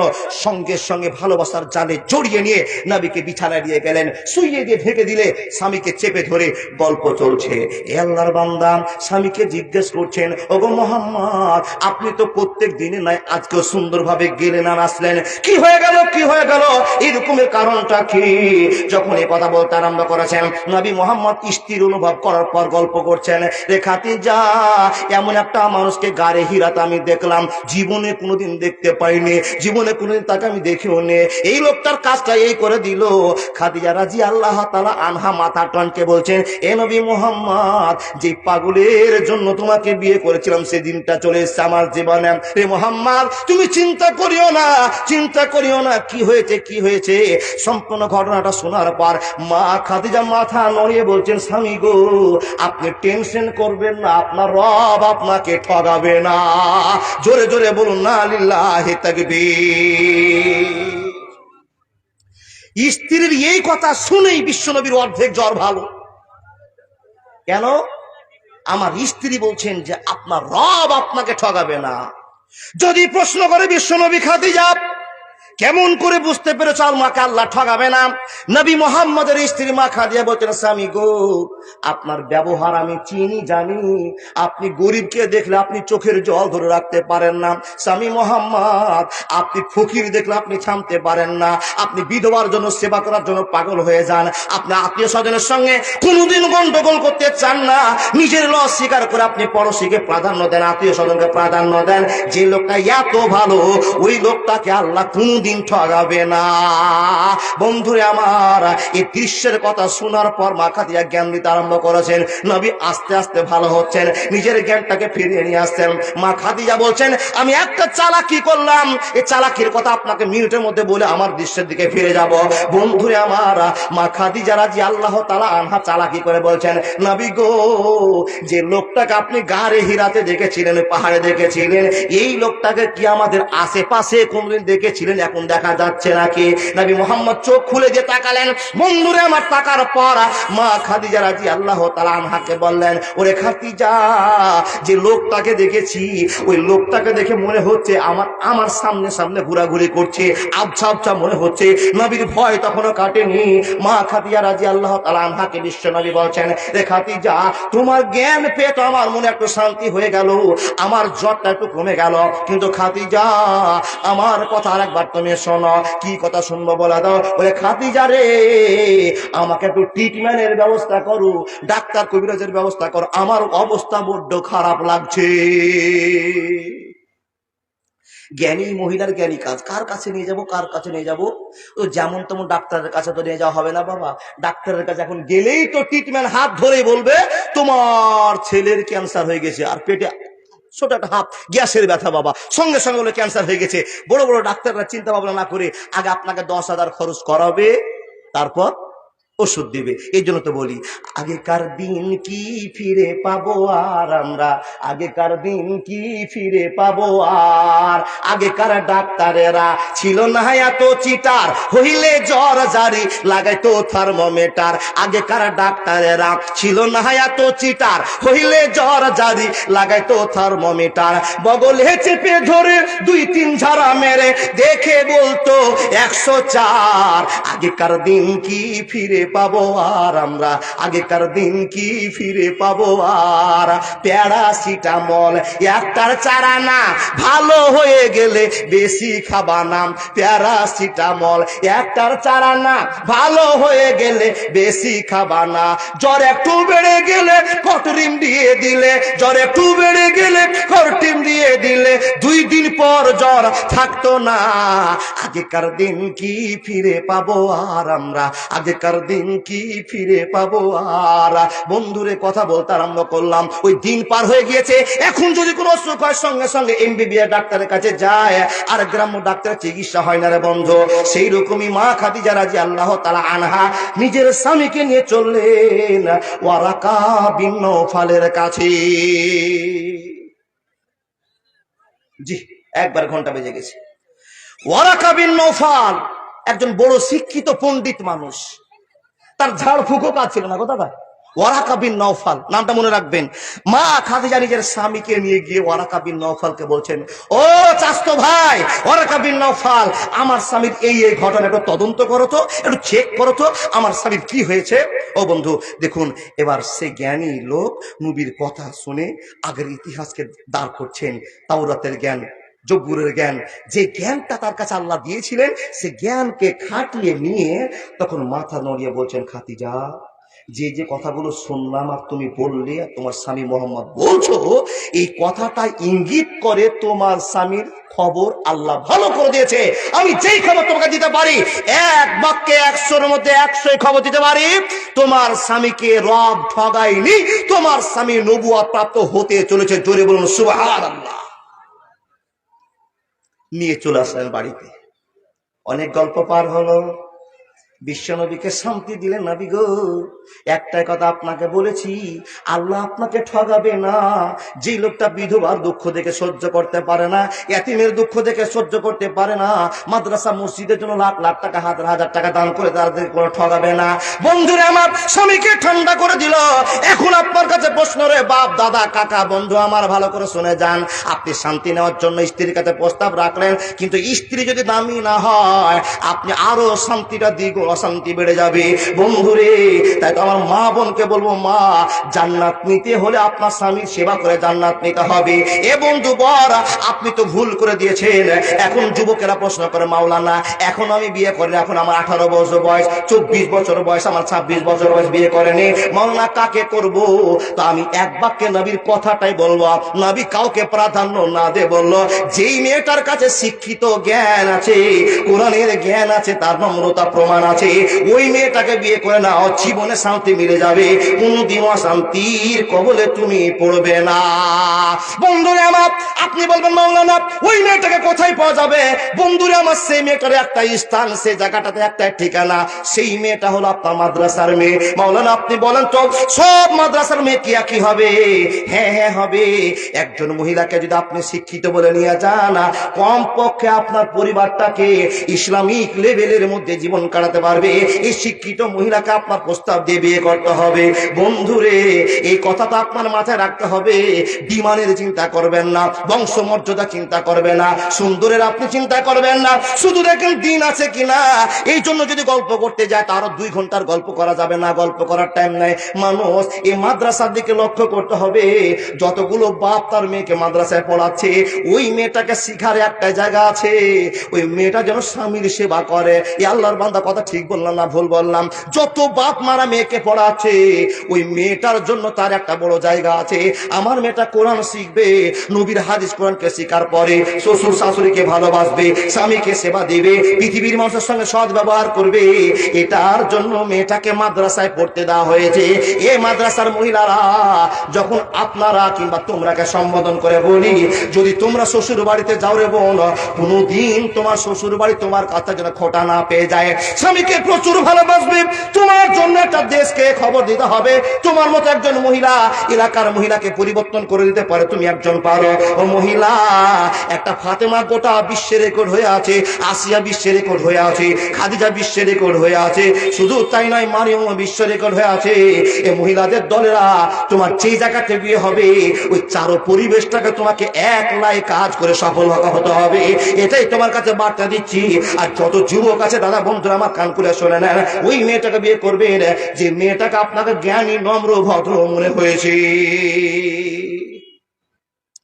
যদি এই মেয়েগুলোকে সন্ধান করতে হয় তাহলে মাদ্রাসায় ঢুকতে হবে। মাদ্রাসা চলছে বাবা, যান। এই যে একটা মেয়ে পাগড়ি পেয়ে চলে গেল, জানি না এই মেয়েটার কপালে কি আছে, আর এই মেয়েটা কোন ছেলে কপালে আছে। আল্লাহর বান্দা, আপনার কি মনে হয় যে মেয়েটা হাই কোরআন খারাকা মুখস্থ করেছে, যে মেয়েটা হাদিসগুলোকে চর্চা করেছে, এই মেয়েটা অত সহজে নোংরামি করতে পারে না? অত সহজে নয়। অন্যান্য আদার্স যারা মহিলা আছে যত সহজে নোংরামি করবে, এই মহিলাটা তত সহজে নোংরামি করতে পারে না। এবার সমাজের ব্যবস্থা যদি খারাপ হয়ে যায় সেখানে তার দোষ হবে না। আল্লাহর বান্দা, সেই সন্ধানটাকে আমাদের জায়গাটাকে টিকিয়ে রাখার জন্য এই মাদ্রাসাকে নির্মাণ করে রাখতে হবে, তৈরি করে রাখতে হবে। সবচেয়ে বড় কথা জানেন, এই মাদ্রাসাতে 500 জন মহিলা আছে, এটা আমি খবর পেলাম। আর টিচারের কথা আমি শুনিনি, কিন্তু বাপ সবচেয়ে বড় দুঃখের কথা লাগলো, এই মহিলাগুলো নাকি ঘরে ঘরে নামাজ পড়ে, ঘরে ঘরে নামাজ পড়ে। দেখেন, শিক্ষার জায়গাটা আপনার তৈরি করেছেন, কিন্তু আসল ইবাদতের জায়গাটা তৈরি করতে পারেননি। অর্থাৎ এই মাদ্রাসাটাতে সবকিছু ব্যবস্থা হয়েছে, কিন্তু মসজিদের ব্যবস্থা হয়নি। আল্লাহর বান্দা, তাই তো আপনাকে বলবো, আপনার কত চাহিদা, আপনার কত দক্ষতা। এই যে আমি রোড থেকে আসলাম গাড়ি নিয়ে, তো দেখলাম বাবা 2-3টা মসজিদ আমার সামনে পেলাম, আর দেখলাম ডান দিকে জিসিপি, সামনে কারো গাড়ি দেখে মনে হলো যে নিশ্চয় এই গ্রামের লোক আল্লাহ এবং আল্লাহ রাসূলের প্রেম নিয়ে জীবন যাপন করছে। আল্লাহর বান্দা, সবচেয়ে খুশির খবর হলো, যেই মসজিদে থাকতে দেওয়া হলো, যেই মসজিদে বসে সবাইটা কাটালাম, সেই মসজিদে দেখলাম আপনারা খুব সুন্দর করে মসজিদ সাজিয়েছে। মসজিদ সাজানোর পিছনে ঈমানের একটা দায়িত্ব আছে। ও বন্ধু, যে সমস্ত লোকেরা মসজিদকে এত সুন্দর করে সাজাতে পারে, ওই লোকগুলো ঠগ হতে পারে না, ওই লোকগুলো চোর হতে পারে না, ওই লোকগুলো বেঈমান হতে পারে না। যেই লোকগুলো মসজিদ মাদ্রাসার পিছনে এত শ্রম দিয়ে মাদ্রাসা করেছে, সেই লোকগুলো বেঈমান হতে পারে না। আপনারা আর বেঈমানি করবেন না, এটা বিশ্বাস রেখে বলছি। এখানে যতগুলো যুবক বাপ দাদা চাচা মা খালা বোন বসে আছেন, আপনাদের কাছে আশা আবেদন, এই মাদ্রাসার মসজিদের জন্য 10,000 টাকা দেওয়ার মতো একটা লোককে আমি চাইছি, যেই লোকটা সর্বপ্রথম মসজিদের ভিতের জন্য 10,000 টাকা দান করবেন। ও আল্লাহর বান্দা, আমি 10 জনের কাছে চাইবো, তার ভিতরে একজনকে বলবেন আমি 10,000 টাকা মাওনা দিলাম। জীবনে অনেক খরচ করেছি, অনেক লস করেছি, আর লস করতে চাই না। আল্লাহ রাসূল এবং আল্লাহর জায়গাকে টিকে রাখার জন্য আমি মসজিদের ভিতের জন্য 10,000 টাকা দিলাম একটা লোক। এরপর থেকে আমি দেখছি বাবা, যখন একটা টাকার সন্ধান চালু হয়েছে, গুনগুনানি চালু হয়েছে, দেখলাম কিছু কিছু ছেলেকে যুবককে উঠে চলে যেতে। ওই লোকটা নিজেকে বড় চালাক মনে করছে যে এখন তো কালেকশন করবে, এখন তো মৌলভী সাহেব কালেকশন নিবে, তো আর থাকবো না, চলে যায়। এই চালাকি করিয়েন না। আপনার চাইতে বড় চালাক কে বসে আছেন? আল্লাহ অনুরোধ, আপনি এই সময়টাতে উঠবেন না, তারপরেও যদি উঠে যান তো আল্লাহকে বলো, আল্লাহ তার অন্তরটাকে নরম করে দিয়ে একটু মাদ্রাসার মসজিদের প্রেম তুমি জাগিয়ে দাও। পারবেন না কোনো যুবক, কোনো ব্যবসায়িক, কোনো মাস্টার, কোনো ডাক্তার, আমি 10,000 টাকা দিয়ে, আমার টাকা দিয়ে মসজিদে একটা ভিত হবে, আর হাজার হাজার মহিলারা পাগড়ি পেয়ে চলে গেল কোথায়, ওয়াহিদপুর, মতিলাল, ও আল্লাহর বাংলা, সেখান থেকে ছাত্রীটা পড়ে চলে গেল, আপনার টাকার মসজিদে নামাজ পড়ে, মাদ্রাসায় নামাজ পড়ে মেয়েটা চলে গেল। আপনার কত বড় কপাল যে আপনার এলাকায় মাদ্রাসা মসজিদ আছে, আর দূর দূর থেকে ছাত্রীরা এসে পড়তে, এসে শিক্ষা অর্জন করে আপনার গ্রাম থেকে চলে যাচ্ছে। এটা কত বড় খুশির খবর, আপনি মানতে পেরেছেন? ও বন্ধু, পারবেন না একটা 10,000? আল্লাহর বান্দা পারবেন না? অনেক টাকা দিয়েছেন, 3-4টা মসজিদ দেখলাম, মাদ্রাসা দেখলাম, দাদারা আমার অনুরোধ করে বলো, আপনি উঠবেন না? যাদের কাছে আমি আবেদন করলাম, যদি কেউ এরকম দানশীল মানুষ হয়ে থাকেন, দান করলে কি হবে? দান করলে লস হবে না গো বাবা। আল্লাহ কোরআনে বলছেন, তুমি যদি আমাকে 1 টাকা দাও, মান জাবিল হাসানাতে ফালাহু আসরু আমসালিহা, আমি আল্লাহ 1 টাকার বিনিময়ে তোমাকে 10 টাকা ফিরিয়ে দিব, এটা আমার ওয়াদা। কিন্তু বান্দা, তুমি আমাকে 1 টাকা দিয়েছো, আমি তোমাকে 10 টাকা ফিরিয়ে দিব। কি করে তোমাকে ফিরিয়ে দিব তুমি জানতে পারবে না। দেখেন, আপনার ছেলে উচ্চ মাধ্যমিক পাস করেছে, আপনি কোনোদিন 500 টাকা দান করেছিলেন, আল্লাহ আপনার দানটাকে গ্রহণ করে নিয়েছে, আপনার ছেলে সরকারি চাকরি পেয়ে গেছে। ও আল্লাহর বান্দা, আপনি 500 টাকা, 1000 টাকা দান করেছেন, আল্লাহ 10% আপনাকে লাভ দিতে চেয়েছে। দেখেন, 500 টাকা দান করেছিলেন, কোন জায়গাতে ব্যবস্থা করতে গিয়ে হঠাৎ করে 5,000 টাকা লাভ হয়ে গেল। আল্লাহ বলছেন, বান্দা তুমি আমাকে দিবে 1 টাকা, আমি দিব তোমাকে 2 টাকা, তাহলে আপনার লাভ কত হলো গো বাপ? হিসাব বুঝতে পারেননি। আল্লাহকে 1 টাকা দিলাম, আল্লাহ আমাকে 10 টাকা দিল, তাহলে আমার কত লাভ হলো? 10 টাকায় হলো। আমার মেন পুঁজি থেকে গেল, আর আল্লাহ আমাকে উপরন্ত 10 লিখে দিয়ে দিল। মান জাআবিল হাসানাতে ফালাহু আসরু আমসালিহা। ও আল্লাহর বান্দারা, আপনি বলে মানো না 10,000 টাকাটা বেশি হয়ে যাচ্ছে, তো 5,000 টাকা আমি দিতে পারবো। আসুন, কেউ যদি পারেন একটা বলুন তো, সর্বপ্রথম এতটি লোকের ভিতরে 5,000 টাকা আমি দিচ্ছি মাওলানা, মসজিদের ভিত আমার টাকাতে হোক। পারবেন না? ও আল্লাহর বান্দারা, যা কিছু ইনকাম করেছেন সব পরিবার খেয়ে নেবে, নিজের স্বার্থে চলে যাবে, নিজের ছেলে মেয়েরাকে খাইয়ে খাইয়ে আপনি বড় তাজা মোটা করলেন। বন্ধু, আব্বাজান একবার চিন্তা করেছেন, ও ছেলে মেয়ে আপনার আপনজন নয়। আপনি বিদায় নেওয়া মানে আল্লাহর আপনি ভালোবাসার প্রিয় পাত্র হয়ে গেছেন। তাই তো আপনাকে বলবো, ছুটে এসে বলবেন না আমি 5,000। আচ্ছা, 5,000 যদি বেশি হয়ে যায় তো আপনারা মন খুলে বলুন 1,000, 2,000, 500, 5,000, যার যেমন ক্ষমতা। ও বাপ, কেন উঠছেন গো? এত কিছু বলার পরে উঠে যাচ্ছেন? কেউ পারবেন বন্ধু? আব্বা জানেরা, কি নাম ভাই? সারিফুল, এই গ্রামে বাড়ি? মাশাআল্লাহ। সর্বপ্রথম দিলেন তো কে জানেন? একটা যুবক ছেলে 500 টাকা দিয়ে, মনে হয় এখনো ইনকাম করেনি, লেখাপড়া করছে, সেই সারিফুল দিয়ে গেল 500 টাকা। টেবিল থেকে 10,000 টাকা। যতটি লোক এসেছিল, যতগুলো লোক এসে চলে গেল বাবা, যদি 100 টাকা করে দেয় তো আরো 3টা এত বড় মাদ্রাসা হবে না? আল্লাহু আকবার কবীর। হে আল্লাহ, তুমি কবুল করো তাদেরকে, যারা জালসার উদ্দেশ্যে এসে রংবাজি করে চলে যাচ্ছে, আল্লাহ তাদেরকে তুমি সুবুঝ দান করো, তাদেরকে ইহদিনাস সিরাতাল মুস্তাকিম পথ দিয়ে দাও। বন্ধু, পারবেন না? টেবিল থেকে 10,000 টাকা এসে আমার এই জন ভাই দিল 500 টাকা, একজন আমার বাবাজি দিল 200 টাকা। আপনাদের কাছে আবেদন, একটাও লোক ছুটবেন না দান করতে। কেন? এই দানটা হলো আপনার বিপদের ঢাল, বিপদ থেকে উদ্ধার করার একটা জায়গা। এই দুটো জেনে নাও তো, কার আছে এটা? কি নাম দাদা? মাসরিকুল আলাম। কত দিয়েছো? 2,000 টাকা। লিল্লাহি তাকবীর। মাসরিকুল এই গ্রামে বাড়ি? আলহামদুলিল্লাহ। রব্বুল আলামিন চেয়েছিলাম 2,000, 1,000, 3,000, 5,000, 10,000। মাসরিকুল মনে মনে চিন্তা করলো, আল্লাহ আমার 2,000 টাকা দেওয়ার সামর্থ্য আছে। আল্লাহ সঙ্গে সঙ্গে 2,000 টাকা বের করে দিয়েছে। রব্বুল আলামিন কবুল করে নাও, মনের মাকসাদ পূরণ করে দাও। আমিন সুম্মা আমিন। কি নাম দাদা? শাফিকুল আলম, এই গ্রামে বাড়ি? মাশাআল্লাহ। শাফিকুল আলম, আল্লাহ তোমার বান্দা ছিল, 1,000 টাকা আল্লাহ তোমার নামে দিল।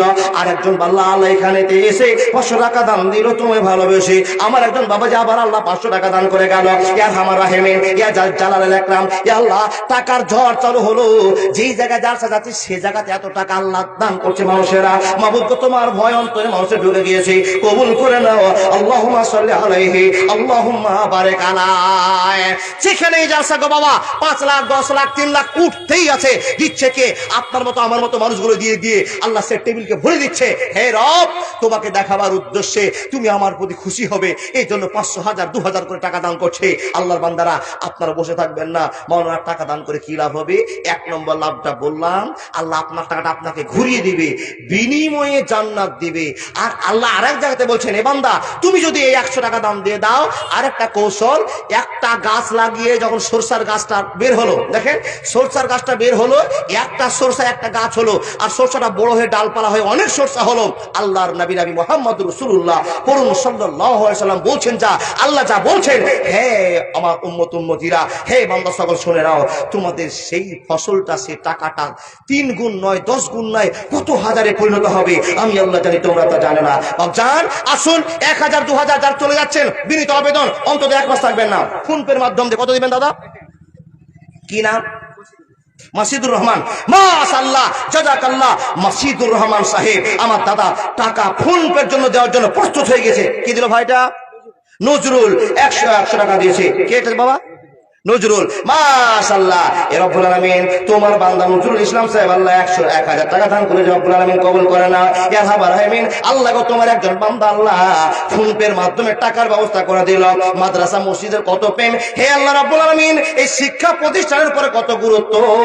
আলহামদুলিল্লাহ, আল্লাহ গো কবুল করে নাও। আল্লাহ ফোনে কি দাদা নাম? জিয়াউল হক সাহেব। ও জিয়াউল্লাহ, আরো কিছু পারবেন মনে হচ্ছে। জিয়াউল হক 500 টাকা দিয়েছে। আমিন আমিন আল্লাহ, আমিন আমিন, মোদের দোয়া কবুল করো রব্বুল আলামিন। যে নিয়াতে যে উদ্দেশ্যে করিতেছে দান, উদ্দেশ্য পূরণ করো তুমি রহমান। মৃদু মৃদু সেম সেম হাওয়া বয়ে যায়, একে একে দানগুলি চলে এলো ভাই। ইয়া রব্বে কারিম, মাবুদ রে, কার জন্য দোয়া করবা, কার জন্য দোয়া ছেড়ে দিব আল্লাহ তা তো আমি বলতে পারবো না। মাবুদ তুমি নিজের চোখে দেখছো এই মাদ্রাসা মসজিদের কত টান তোমার বান্দাদের। আল্লাহ কেউ 200, কেউ 2000, কেউ 1000, কেউ 500। কি নাম দাদা? মোহাম্মদ হারুন 500 টাকা দান করেছেন। আব্বা জানেরা, বসে থাকবেন না। মা বোন, আপনাদের কাছে বিশেষ আশা যে আপনাদের একজন জাতকে মাদ্রাসা, কি নাম ভাই? আজিমউদ্দিন। মাশাআল্লাহ, জাযাকাল্লাহ। আজিমউদ্দিন সাহেব 1500 টাকা দান করেছে। মা বোন, আপনাদেরকে আল্লাহ এখন টাকা দেওয়ার শক্তি দিয়েছে, আপনারা সে টাকাগুলো দেন। কি নাম দাদা? মাজেরু শেখ। মাশাআল্লাহ, জাযাকাল্লাহ। যারা বসে আছেন এই মসজিদের ভিত করার জন্য